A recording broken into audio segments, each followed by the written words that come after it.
સુરતના અમરોલી વિસ્તારમાં ગત રાત્રે ખૂની ખેલ ખેલાયો। અમરોલી કોસળ આવાસમાં રહેતા 36 વર્ષીય સંદીપ શૈલેષ નિષાદ પોતાના મિત્રની દુકાન પર ગઈકાલે બેઠા હતા। દરમિયાન કોસળ આવાસમાં H1 બિલ્ડિંગમાં રહેતા ચિરંજીત અને રોશન સાહની નામના બે ઇસમો સંદીપ પાસે આવ્યા અને અચાનક સંદીપને પગના પાછળના ભાગ પર ચપ્પુના ઘા ઝીકી દીધા, જેથી સંદીપની હાલત ગંભીર થતાં તેના ભાઈ અને પરિવારજનો સારવાર અર્થે સુરતની હોસ્પિટલ લઈ આવ્યા હતા। હોસ્પિટલમાં ટૂંકી સારવાર દરમિયાન સંદીપનું મોત નીપજ્યું હતું। આ મામલે અમરોલી પોલીસ મથકમાં તાત્કાલિક ફરિયાદ કરી છે, જેથી અમરોલી પોલીસ દ્વારા આરોપીઓ વિરુદ્ધ હત્યાની કલમનો ગુનો દાખલ કરીને તપાસ શરૂ કરાઈ છે। ઉલ્લેખનીય છે કે મૃતક સંદીપ નિષાદ દિવ્યાંગ છે। 4 વર્ષ પહેલા ટ્રેન અકસ્માતમાં સંદીપનો હાથ કપાઈ ગયો હતો।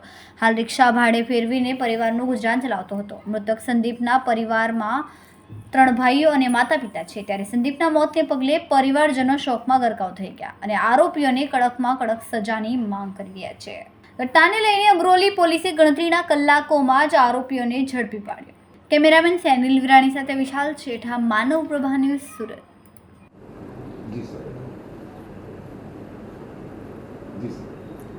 ગઈકાલે રાતના આશરે 9:30 વાગ્યા આસપાસ પોલીસનો એક જાણ થયેલી કે જે કોસાદ આવાસ જે H1 જે છે ત્યાં કોઈ વ્યક્તિઓ વચ્ચે મારામારી થઈ છે અને એમાં એક વ્યક્તિનો લોહી લહાણ હાલતમાં ત્યાં પડેલ છે એવી જાણ થયેલી, જેથી પોલીસ અમરોલી પોલીસ જે છે એ તાત્કાલિક ત્યાં જગ્યા પર પહોંચી ગયેલી અને ત્યાં તપાસ કરેલી તો સંદીપ સાહની કરીને જે છે કે જે H1માં રહે છે એના જમણા પગના સાથળમાં એક સડાનો ઘા વાગેલો હતો અને એને પુષ્કળ લોહી વહી ગયેલું હતું એમ, જેથી એને તાત્કાલિક ત્યાં સારવાર માટે દવાખાને મોકલી આપેલો।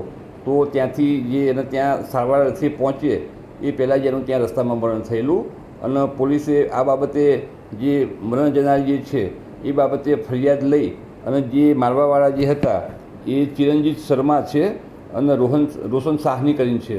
આ બે જે છે એ મરણ જનાર અને આરોપીઓ એ અગાઉ એમ્બ્રોઇડરીમાં સાથે કામ કરતા હતા એમ, એટલે એ રીતે એકબીજાના મિત્રો હતા અને એ પછી છેલ્લા ઘણા સમયથી આ જે હાલના જે બે આરોપીઓ જે છે એમને જે આ મરણ જનાર જે છે એની સાથે બોલવાનું ઓછું કરી નાખેલું, મિત્રતા ઓછી કરી નાખેલી એમ, એના કારણે આ જે મરણ જનાર સંદીપ અને આરોપીઓ જે છે એમના વચ્ચે અવારનવાર નાના ઝઘડા અને બોલાચાલી થતી હતી એમ। એમાં ગઈકાલે આ જે બંને આરોપીઓ જે છે એ ત્યાંથી ચા પી અને ત્યાંથી નીકળેલા જે સર્વિસ સ્ટેશનની પાસેથી એ વખતે આ જે સંદીપ ત્યાં બેઠેલો હતો એ વખતે આ કામના બંને આરોપીઓ ભેગા થઈ અને જે ચિરંજીત છે એને એની પાસેથી જે સરી હતી એનાથી મરણ જનારને ઈજા કરી અને એનું મોત નિપજાવેલ છે। મરનારનું કોઈ ગુનાહિત ઇતિહાસ ખરો?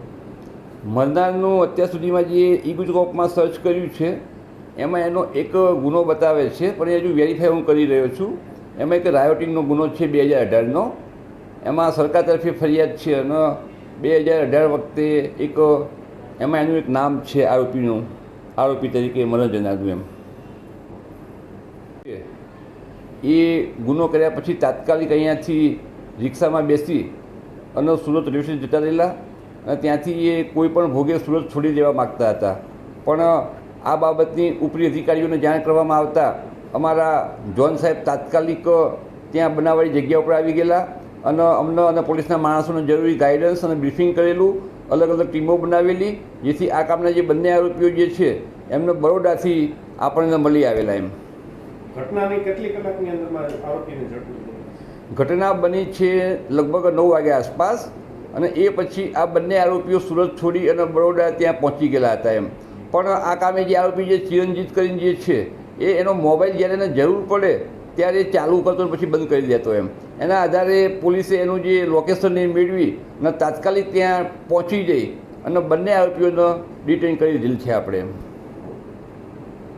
અમારા વિડીયોની નવી અપડેટ મેળવવા માટે સબસ્ક્રાઇબ કરો માનવ પ્રભા ન્યૂઝ ચેનલને, બેલ આઇકન ક્લિક કરો લેટેસ્ટ વિડીયો સૌથી પહેલા મેળવવા માટે।